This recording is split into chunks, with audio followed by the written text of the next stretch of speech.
Good afternoon and welcome back. I'm Mark Peter. On December the 5th, 2025, 30 pro-lifers conducted a rescue at the Planned Parenthood facility in Memphis, Tennessee. They were charged with disorderly conduct.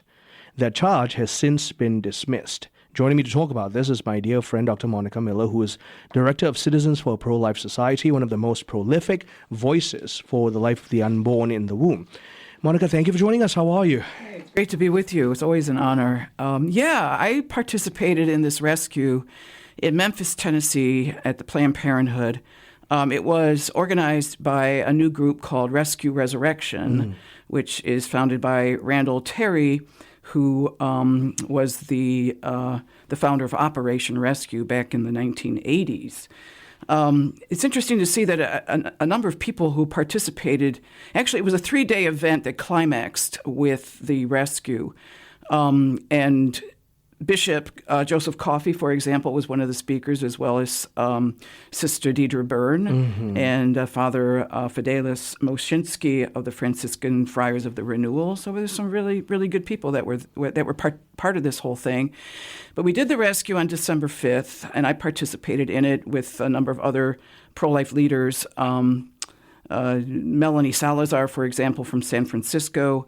It was interesting to see people came all the way from California, Oregon, and Canada to participate in this.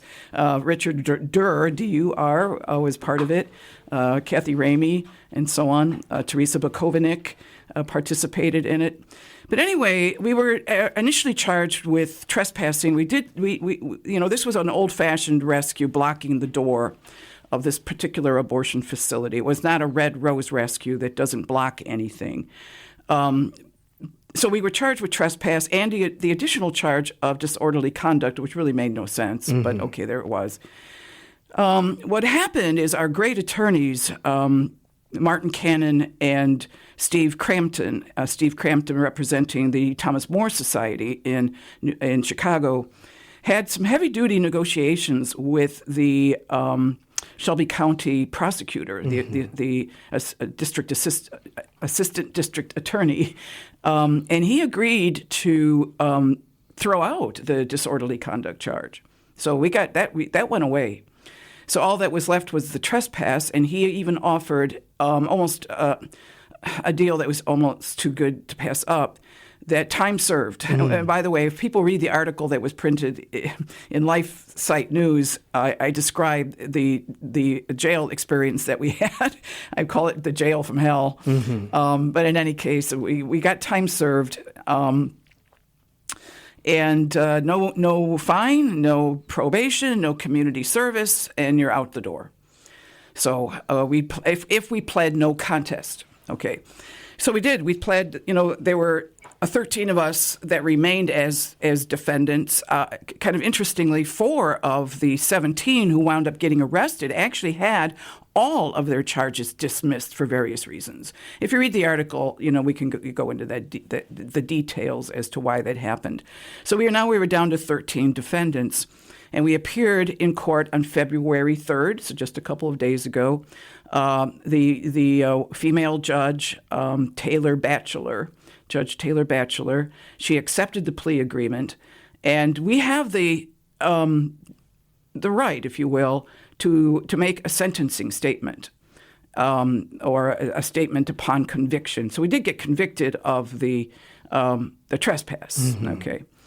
I was elected, shall we say, to represent everyone for the purposes of time constraints, okay? To have 13 people addressing this judge, and she's got this full schedule. We didn't want to annoy her, right? So I did give a sentencing statement. It's very short, and I can read it pretty quickly. Speaking on behalf of my friends, Your Honor, I will be brief. I am probably one of 50 people, literally, in the whole world that has actually taken the bodies of aborted babies out of abortion center trash containers and trash dumpsters, thousands of them, from 6 weeks to 7 months. There is another defendant here, Teresa, who had a similar experience. We know very personally the violence of abortion, to see the crushed, dismembered, broken bodies of these aborted babies. I've looked at things that the human eye is not supposed to see. So when we went to the Planned Parenthood on December 5th, we wanted to spare the children who were going to be trafficked across state lines, to spare them a similar fate. We also wanted to help the moms. At this point, I will have actually been in the pro-life movement this year 50 years. I've helped a lot of moms choose life. So you have to offer them practical help, love, compassion, and understanding for their circumstances, to give them hope in the circumstances. And we wanted to do that also when we went to that Planned Parenthood. All of us here want to cultivate a culture that accepts everyone, embraces everyone, and to push out the boundaries of justice and inclusion that includes unborn children, who are right now an oppressed class, certainly depending on what state you live in. So I think that is really all I want to say, Your Honor. I appreciate you listening to me, and I ask God to bless you. So we left the court. We're gathered in the hallway outside of her courtroom. My attorney, Martin Cannon, stayed in the courtroom to have some dialogue with the judge. And then when he comes out, he says, the judge said to me that Monica's statement was very moving, very profound, and everyone should hear it. that is gold. Wow. Yeah, that was what the judge said. From a judge? Yes, from a judge. Yes. And everyone should hear it. I've been in a lot of courtrooms, yep. And I've been in front of a lot of judges. Yeah. Right? And I've heard some of the statements that some of those judges have uttered to you. Yes, right, exactly. For example, in 2023, we were in front of Judge Cynthia Arvant here in Michigan for our Red Rose rescue that we did in 2022. We were convicted, no defense of others, no defense of necessity, because the unborn don't count for anything. Now comes the time for the sentencing, and I gave a sentencing statement, and I said to Arvant, among a lot of other things, but I said, Your Honor, in the objective world of right and wrong, I am not guilty. And her response was, I don't operate in the objective world. Yeah, I still laugh when I can't believe she said that. I don't operate in the objective world. Well, she confirmed for me what I've always said. When a pro-lifer goes to court, it's like entering an insane asylum. Right. Okay? There is no truth. There is no reality. The unborn don't exist. We aren't defending anything. We are not protecting anyone, and so you're guilty. You know, right? So it's a world that is completely constructed in an artificial context, and so. But here you have it. You know, Monica's statement was moving, profound, and everyone should hear it. Wow.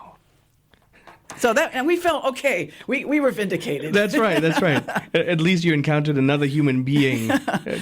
Because more often than not, like you mentioned, these judges they refuse to acknowledge objective truth for the sake of objective truth. Well, first of all, thank you very much for your witness, for fighting for the unborn, Monica. So rounding off this segment, then, what's next? So all of you have had the charges dismissed, right. But what's next in terms of fighting for the life of the unborn?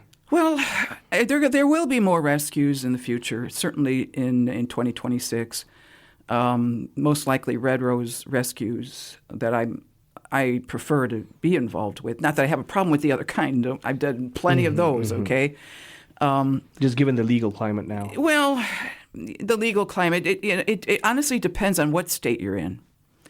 In Tennessee, abortions are banned. So what was Planned Parenthood doing? Women coming to that particular Planned Parenthood clinic, quote unquote, the staff facilitates their travel across state lines to a neighboring state where abortion is still accessible. So that's what they were doing, okay? And sadly, there were some moms that were coming while we were doing the rescue and being escorted inside. So it depends on what state you live in. Indiana, almost abortion-free. Texas, almost abortion-free, and so on. Unfortunately, we live in a state that's not that way, Michigan. So it depends on where you live. My guest has been Dr. Monica Miller, Director of Citizens for a Pro-Life Society. She's been talking with us about the 30 pro-lifers who were charged with disruptive conduct, and they had their charges dismissed. Stay tuned. I'm Marcus Peter.